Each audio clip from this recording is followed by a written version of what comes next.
Good evening, everyone. We continue from where we left off yesterday at the end of Second Samuel chapter 15. We continue with verse 1, and it's important for us to now realize that David has since left Jerusalem. And so let me just draw you out this little chart. Went down the Kidron Valley and went up to Mount of Olives. And he's heading further east, right? Further east. So this is where he has come down, he has ascended up, and he's moving away.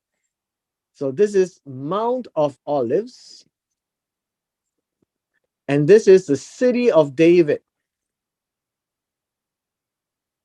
And this would be the Kidron Valley. And we have a brook flowing through. Now, with this as a background, we begin verse 1. And David had gone on a little beyond the summit. Now, remember, we touched on this yesterday. The summit essentially is the head, right? The head, or the, I guess you can say the top.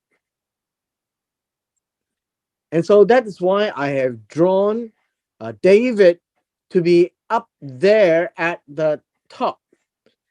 And so that's the picture that we need to have in mind right now. And behold, look, somebody is coming. Ziva, the servant of Mephibosheth, met him with a team of saddled donkeys, and on them were 200 loaves of bread, 100 cakes of raisins, 100 summer fruits, and a jug of wine. So let's break this down a little bit. First of all, remember Ziva. Now, Ziva first appeared in Second Samuel chapter 9, right? In Second Samuel chapter 9, David was looking to see whether there are any surviving members of the family of Saul. And Ziva is a servant of Saul, now taking care of Mephibosheth, and he is lame. He can't walk. And so Ziva is also familiar with David, and in this particular time, he came to meet him. And this word meet is really to, I guess we can say, meet, came to him, encounter him.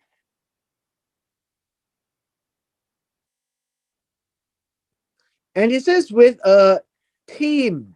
Now, this word team here, uh, we don't know how many, but we know that there is at least a pair or more.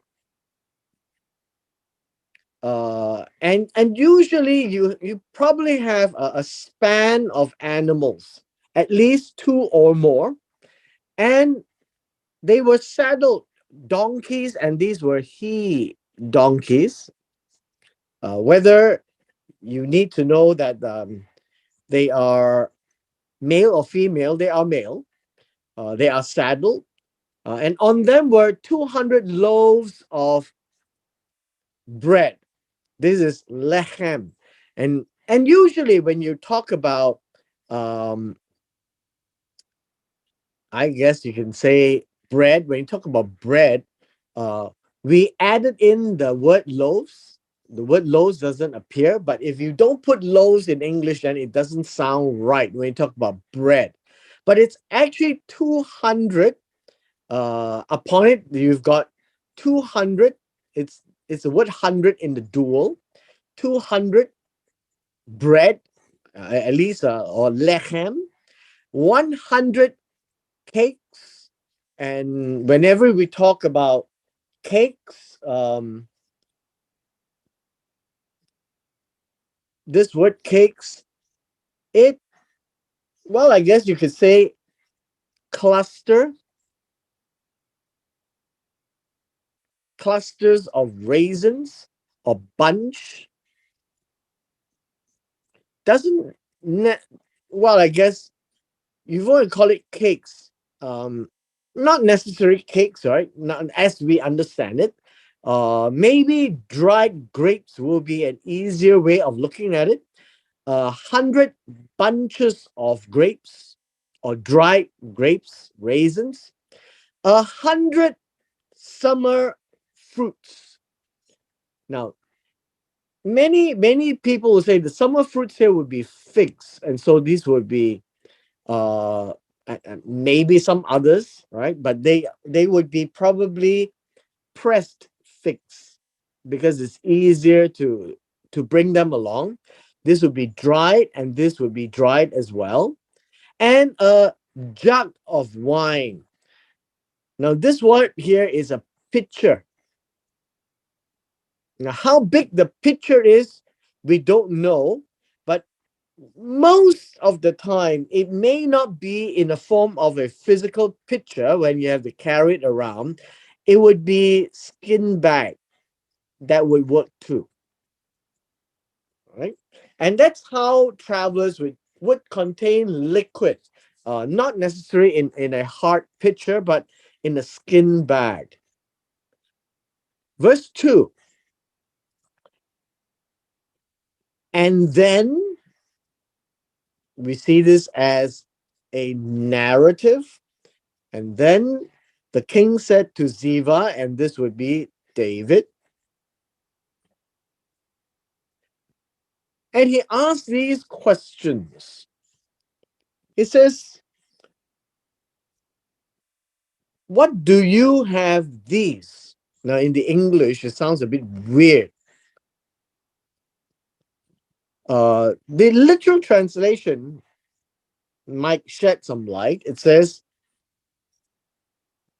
what are these to you? Uh, well, I guess doesn't improve that a whole lot, but it gives us a picture of how the Hebrews speak to each other. Just basically saying, what are these things that David has seen? And Ziva said, the donkeys are for the king's household to ride. And as such, you can see that maybe it is not just a pair, it is more than a pair because there are a number of people in the household. The bread and the summer fruit are for the young men to eat, the wine for whoever is weary in the wilderness to drink. Remember where they are going. They are going to the Midbar. Midbar is called the wilderness. They are actually moving to the Arava, which we saw yesterday, which is a midbar.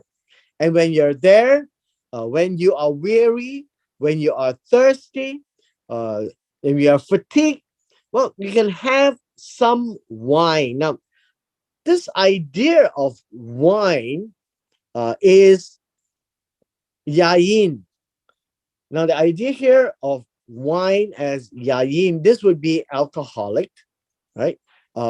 Supposedly new wine. This is yayin, not as strong wine, and perhaps this would be new wine, fair with some intoxication of alcohol, uh, but basically it lifts up the spirit in that sense. I guess you can say that. In verse 3, again, we have a narrative, and then after Ziva said all these things, the king would say this.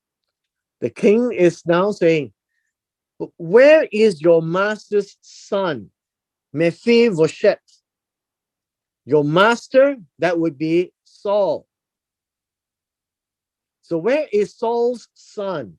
And Ziva, he said to the king, he says, behold, look, he is staying in Jerusalem, for he said, this is what he said, he would be Mephibosheth. He is saying this, today the house of Israel will restore the kingdom of my father to me. The idea of restore here is return. Remember, they are from the tribe of Benjamin. And he says that the house of Israel will return the kingdom of my father to me. Now, one of the things you find is that these statements here is wishful thinking. For a young man, Mephibosheth, who can't walk, who is lame, and he is now dreaming to be the king of Israel in place of his father. But we remember in First Samuel chapter 15, right? Chapter 13 and 15. We have two instances where God actually told Saul, number one, your dynasty, your dynasty will not continue. That God is going to find a man after his heart. That God doesn't want you to be king. And with that, it should be clear enough to Saul that there wouldn't be anyone from his family who would be king. Now, Mephibosheth is harboring that idea that perhaps this is the right time where David has left the throne in the city of David, and that would be a good time for Mephibosheth to be crowned king again. And that is what we call wishful thinking. What he is not thinking of is Absalom, the son of David, is coming to take over the throne, so to speak. Verse 4. Verse 4 says this, and then after hearing what Mephibosheth wants to do, the king said to Ziva, says, look, all that belongs to Mephibosheth is yours. Right? All that belongs to Mephibosheth is yours. And this is a transference of ownership to Ziva, who has been taking care of Mephibosheth. And whatever Mephibosheth is saying is now very troubling. And then Ziva said, I prostrate myself. May I find favor in your sight, my lord, the king. Now remember these words here. When it says, I prostrate myself, it's actually a correct word. This word is usually translated as worship, but it's not. It is really to bow down, to prostrate all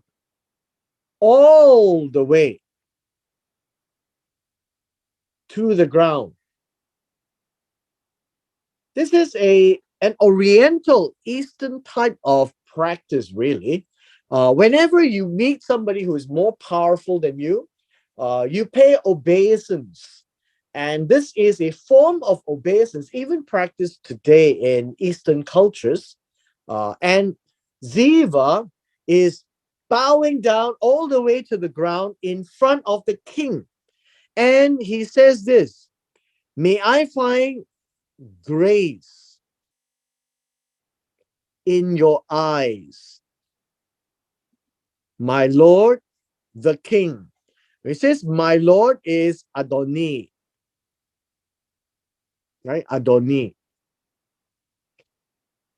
The idea here is grace is in the eyes of the beholder, and Ziva is looking at the eyes of David, seeking grace from him.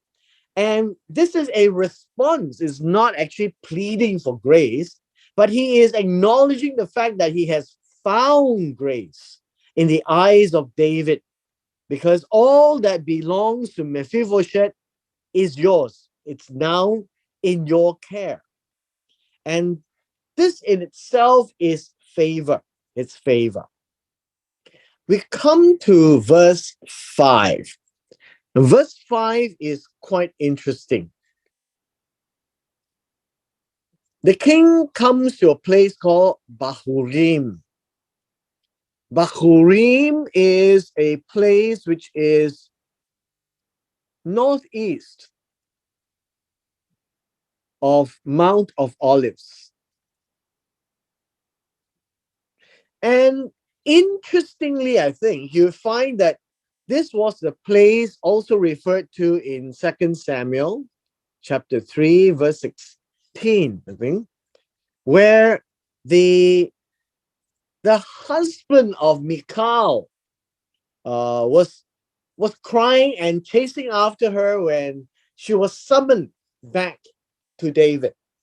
And he came all the way to Bahurim crying. And in turn, now we find that King David is also there in Bahurim as he climbs up Mount Olives in tears, and he comes to Bahurim. He says, "Behold, a man was coming out from there from the family of the house of Saul." Now, the family of the house of Saul, we don't really know who he is, but we know that he is related to Saul, and he seems to be able to speak on behalf of Saul. And his name was Shimei. His name was Shimei. Shimei, the son of Gera, and he came out cursing as he came. Now, this idea here is David, and here we have Shimei,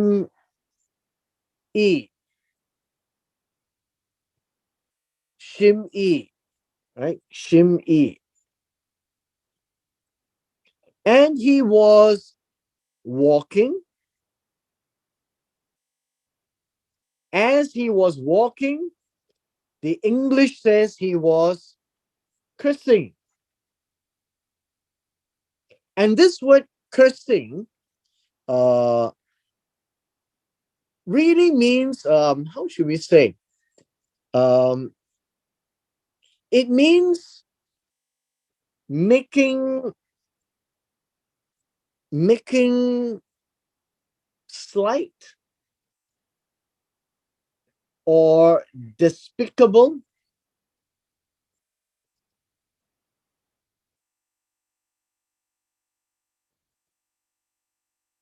about David. Now, don't think of cursing as saying curse words or swear words. This is a very Oriental way of expressions. Um, in the Hebrew context and in Eastern culture, right, in Oriental culture, you find that cursing is very much a form of scolding.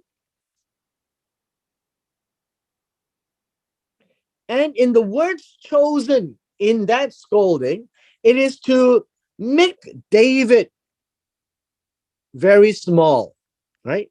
And so you can say that he is here making David small. And that's the kind of idea you get about cursing. He came out, he said all kinds of things about David. And it's not to curse him to die or anything like that. It is a way of scolding. I think that would be a better way of using the word. He was scolding David about things that may relate to the family of Saul. Besides scolding, in verse 6, it says here, and then he also threw stones at David. Um, you find that the idea of throwing stones is also a form of belittling David. And he threw at all the servants of the king, all the people, all the warriors on his right and on his left. So David was in the middle, but there were people on the left-hand side and on the right-hand side. Now, this is what Shimei said when he cursed. Remember the word curse? I think I prefer the word scold. Scolded. And the words operate like that. Go away, you man of bloodshed and worthless man. Now, this word man of bloodshed, literally being the man of blood, man of the blood. That would be a better way of looking at it, bloodshed. Man of the blood. And definitely referring to how David indirectly caused the death of Uriah. He was also party to a lot of wars. And that is what David eventually said, that there's blood in his hands, in the sense that he is a warrior. He is a warrior as well. And it says he's a worthless man. Now, this word worthless, uh, good for nothing, right? Good for nothing. And I guess you can say this is the way that Shimei was really scolding him, that you are a wicked man, you're a worthless man, you are a good for nothing man. And imagine, this is scolding the king. This is actually scolding the king. And it's an incredible sight, I would say. Verse 8, the Lord has brought you back. This means has caused you to return.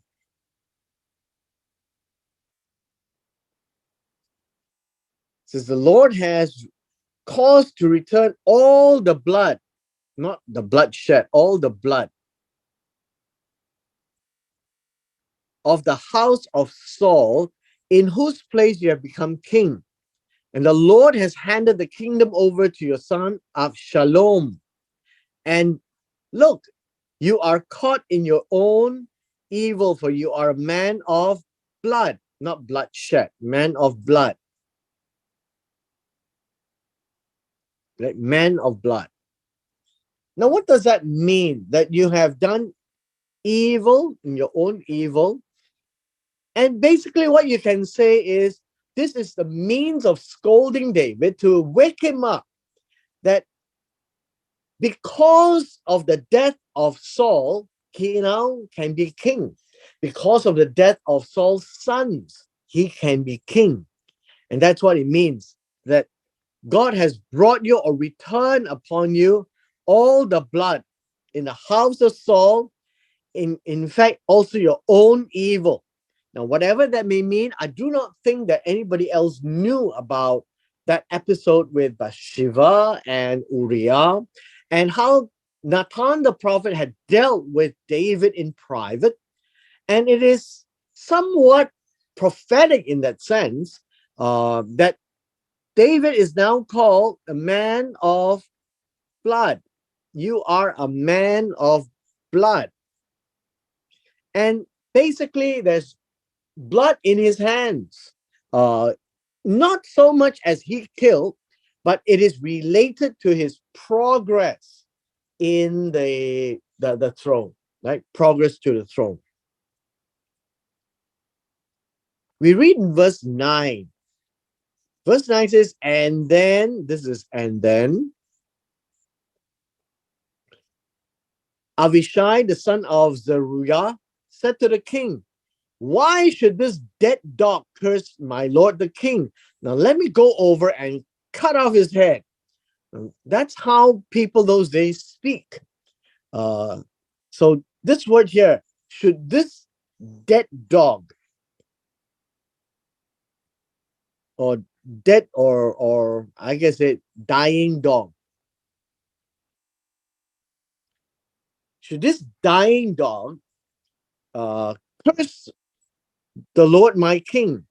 And remember, this would be scold. Now let me go over, uh, and this word cut off his head is cause to remove his head, which is cut off his head, but is to give you an idea that Avishai has the notion of removing the head from the body. And that's why the English translation says cut off his head.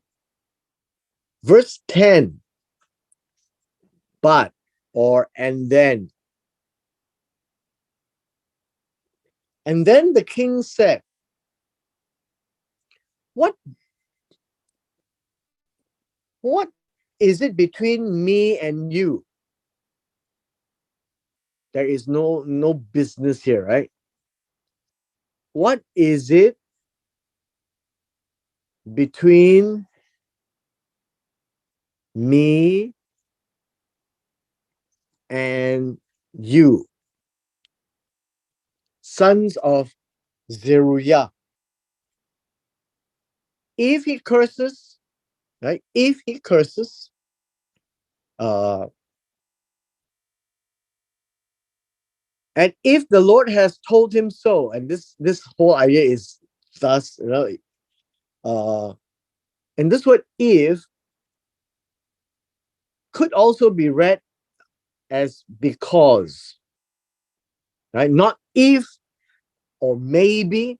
Uh, so this word here is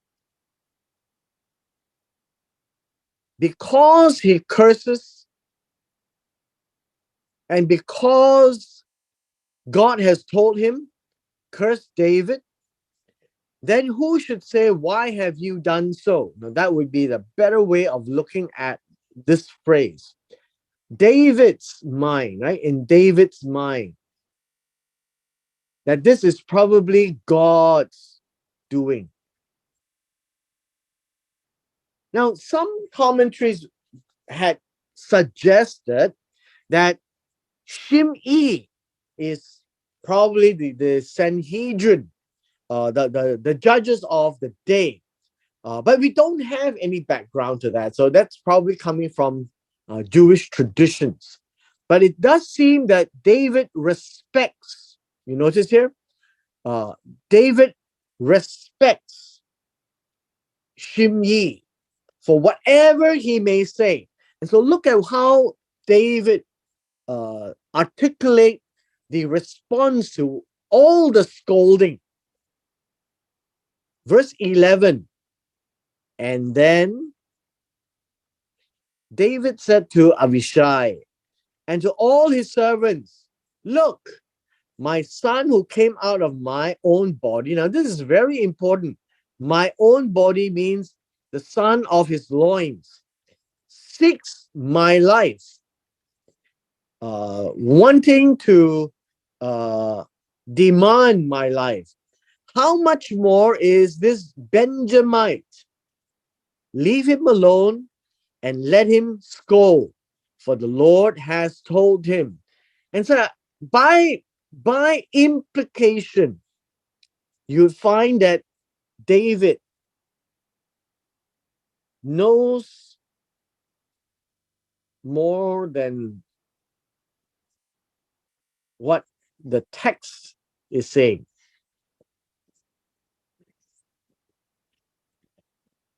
So, so this guy Shimei is someone that David knows, that he may probably have insight from God to scold David, and so David is really seeing this as God scolding him through the mouth of Shimei, right? Verse 12. Verse 12 says, perhaps. Now, perhaps is a word. Perhaps is unless. I think that would be a good word. Unless God will see. Now, this word on my misery is not there. It says, if the Lord will see my eye, right? That is what it means. Unless the Lord will see my eye, and what does that mean? See my eye. See the tears in his eyes. He is supposed to be crying now. He was crying all the way up, ascending Mount of Olives, barefooted, right? Crying with covering his head and in the form of mourning. And so unless God will see the tears in my eyes, and the Lord will return to me good. Now, what does it mean, return to me good? Return to me what is good. What is good? What is good to God is good to David. Instead of his cursing this day, and this word, his cursing, is his scolding through the lips of Shimei. And that is how David looks at this entire situation. Verse 13. So is, and then David and his men went on the road, and Shimei kept going on the hillside close beside him, and he cursed and threw stones and dirt at him. This is the continuation of the taunting, which David is seeing as God scolding him. That is David's view. Verse 14. And then the king and all the people who were with him arrived exhausted, and he refreshed himself there. Where is this place? This place is what we read at the beginning. This place is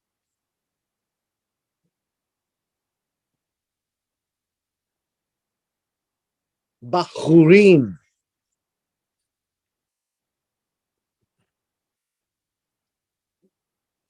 Remember, northeast of Mount of Olives. They haven't gone very far yet, right? They haven't gone very far yet.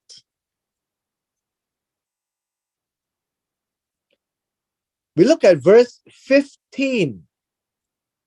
Now the story goes back to Jerusalem.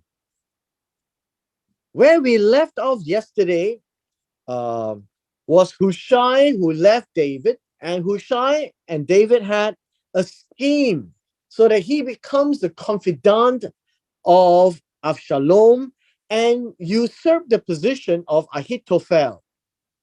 And this is where the story connects. And Avshalom and all the people, the men of Israel, these are the leaders, entered Jerusalem, and Ahithophel with him. Now, it came about when Hushai the Archite, David's friend, came to Avshalom, that Hushai said to Avshalom, these are traditional, traditional Oriental expressions, right? It's Yahi Hamelech is live the king. Now, the word long is not there. It's just that the English likes it, because in English you always say long live the king. You would say that even in the Chinese, when the emperor is around, the shout is for the emperor to live long. So long live the king is how the English would say it. But in the Hebrew, it means to continue living the king. That's what it means. Verse 17. And then Avshalom saw Hushai. Now, Hushai is well known to Avshalom that he is a friend of David. So Avshalom said to Hushai, he says, is this your loyalty to your friend? Is this your kindness to your friend? This word is chesed. That would be the loving kindness. Why did you not go with your friend? Your friend, who is your friend? And your friend here is David. And basically, Avshalom is saying to Hushai, why are you here? Is this how you repay kindness to your friend? Now remember, this is a pact where David and Hushai has to get Hushai into the company of Avshalom. So observe the conversation that is coming through now. In verse 18, so is and then. Look at the reply. Hushai said to Avshalom, no, for whomever the Lord, this people, and all the men of Israel have chosen, right? Has chosen. His I shall be, and with him I shall remain. And these are faithful or loyal words of a servant. Verse 19. Besides, whom should I serve? That's the question. Whom do I serve? Verse 19. Should I not serve in the presence of his son? This would be David's son. Since I served David as a king, now if you are here, just as I serve in your father's presence, so I shall be in your presence, acknowledging that he is going to be the king. Verse 20, then, or and then, after that being said, observe what is going to happen. Avshalom said to Ahithophel,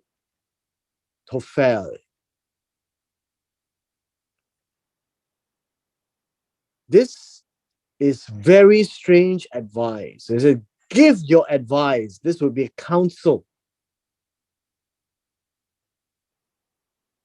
What shall we do now? Verse 21, Ahithophel said to Avshalom, you know what? This is what you can do. Have relations with your father's concubines, whom he has left behind to take care of the house. Then all Israel will hear that you have made yourself repulsive to your father. The hands of all who are with you will also be strengthened. Now you need to understand what is the intent, and as well as the words that's being said. This word have relations. The word here is come in to. And basically, you're talking about have sex.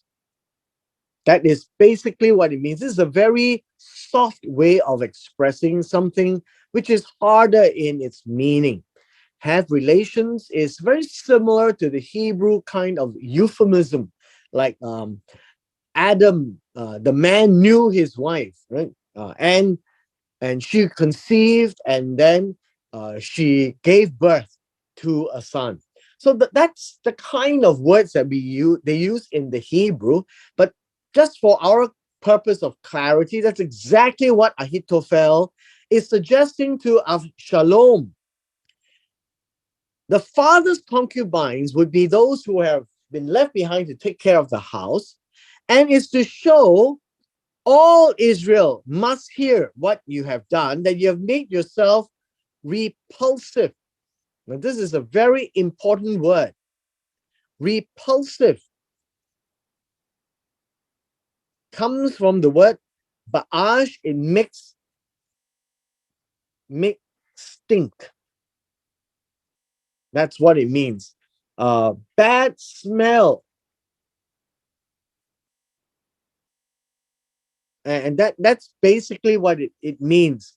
And I guess you can say repelling. Make himself in a situation where David really hates him. That's basically what they're trying to do. And then the hands of all who are with you will also be strengthened. Now, to talk about strengthen, that would be the future. Now, weak. Not so sure yet about Avshalom. This is what it means. Now, with this, I think you can recall that this was one of the predictions that God says would happen. That the one close to you will do the same to your women. And these would be his women, the father's concubines. That would be in 2 Samuel chapter 12. Now we see our last two verses. Our last two verses says, so, and this would be, and then. So remember, Ahithophel gave the counsel, Avshalom did the actions. Now, Ahithophel would be someone very similar to the snake in the garden. Very similar to one who whispers things and suggests things which are evil. But Avshalom would be the one who hears this and agrees and acts on it because he wants to really become king. And so they pitch a tent for Avshalom on the roof. The tent means an ohel. They stretch a tent, right? They stretched a tent for Avshalom on the roof. Now, would this be the same roof that David saw Bathsheba? We don't know, but it is possible. This is the top of the house.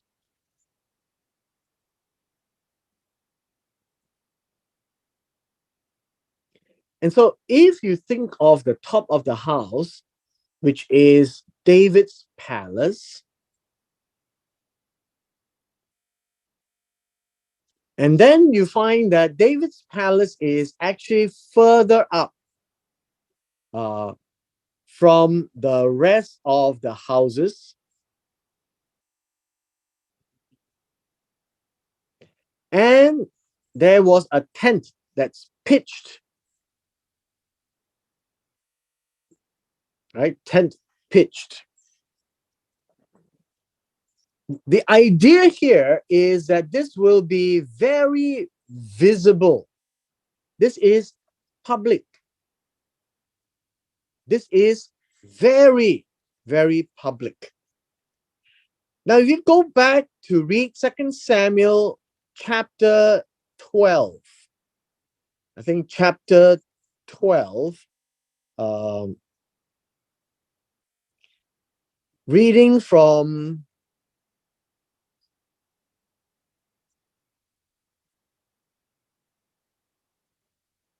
verse 11, right? Verse 11. Let me write this down. 2 Samuel chapter 12, reading from verse 11 to 12. It says, thus says the Lord, behold, I will raise up adversity against you from your own house, and I will take your women before your eyes and give them to someone who is close to you, and he shall lie with your women in the sight of this sun. This is very much the prediction that came from God. That's verse 11.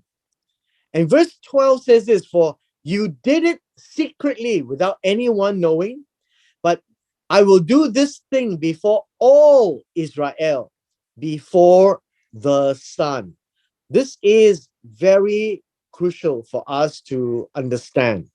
And so look at this, for all Israel, and it's under the sun, in public.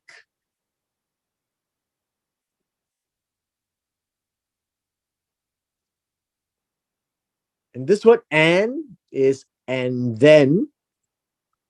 This happens first, and then this happens next. Avshalom had sex with his father's concubines in the sight of all Israel. The whole idea here is it can now be seen. Because of this, and then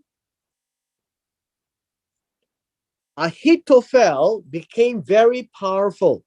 The counsel of Ahithophel, which he gave in those days, was really considered as though, now this is important, as though uh, means as if, right? Uh, as if is a good way of looking at it. As if one who inquired of the word of God, uh, as one uh, who had asked, I guess the word inquire here is ask. So he appears to have divine counsel.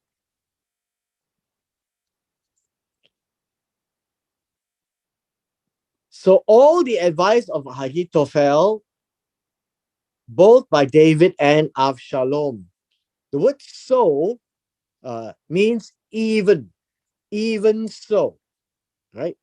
Even so I think would be a good way of looking at it. Even so, all the counsel of Ahithophel was thought of as if there was some divine involvement in the council. It sounded really good to Ahithophel. He did what was advised. And yes, the hands of all those who are with him were strengthened because he did the unthinkable in public, something which is normally done in secret. And this one was done to David's concubines. Now, the idea of concubine, how should we say? They are not wives in its legal sense. They're not wives, probably because they are not free women, but they are concubines from the standpoint of wives in the sense of being given to him uh, to add to his entire household. But nevertheless, it belongs to David, women of David.